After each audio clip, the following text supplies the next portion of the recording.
Hi, my name's Julius. Today we're going to be testing magnesium. So these short videos are designed for beginners. I've coached sort of a few people around this area this year and relaying what I'm going to be relaying to you, really, how to do testing and stuff like that. So these are just short videos on how to do the test using the Salifert test kits. These are the ones I would recommend getting.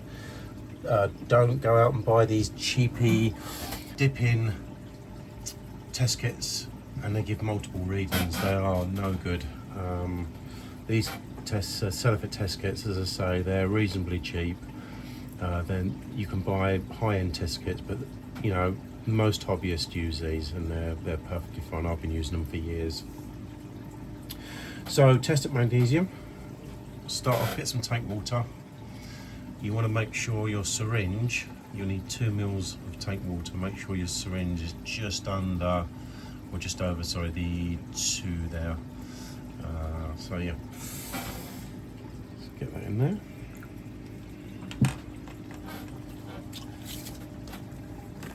You've got a clear description with the Salifert test kits.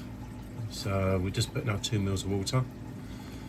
Next you want the 5 drops of the MG1.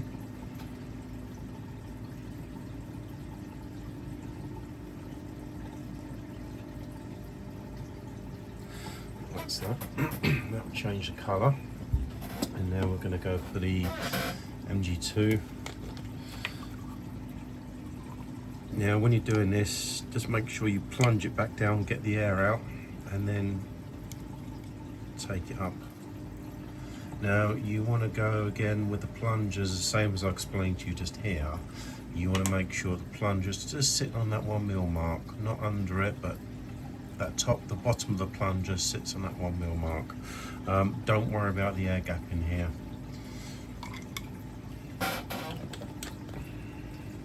Now if you haven't got one of these stirrers, you will have to just shake it and just add more in, shake it, add more in, shake it, add more in.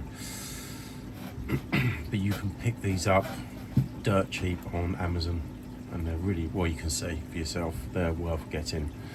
For the amount that you pay on reefing gear, this would be one of the cheapest components you'll get for reefing, and they're really worth it, as I say, as you can see here. Right, let's just start adding this in. Now whilst I'm doing this, my magnesium is going to be high, and as I explained in my other videos, the reason for that, back in the summer I was running, my magnesium was going down, and I made some magnesium up and I had it on a doser, and well, I went away, life got busy, and then tested magnesium and it was extremely high. So let's see what it is today anyway. It's gradually dropping. You want to make sure you're doing it under the same light conditions all the time as well. If you're doing one test under this kind of light and another test in another room another day with a different kind of light, you're going to get inconsistencies on your readings.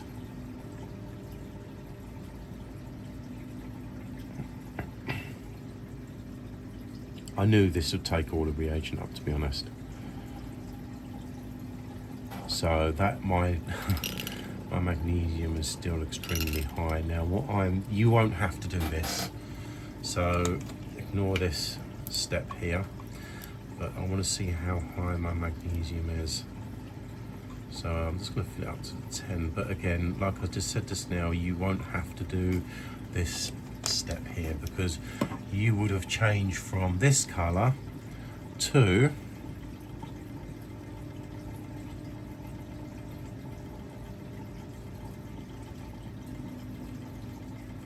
this color, so it'll go to a blue, and that's what you want.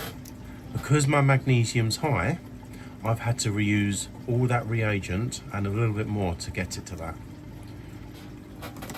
So my magnesium is on the high side, but you want to be aiming for your magnesium anywhere from 1300 up to well, I've had my magnesium comfortably at 1440. If it's slightly elevated, it doesn't. I've had no issues at all. But anywhere within that range is absolutely fine. So my magnesium is around 1510. So it's still pretty high at the moment, but I've had no issues with the tank at all, so I'm just going to let it drop naturally. I don't want to start doing no large water changes or anything like that. So yeah, I hope this helps. I'll be bringing more testing videos out soon.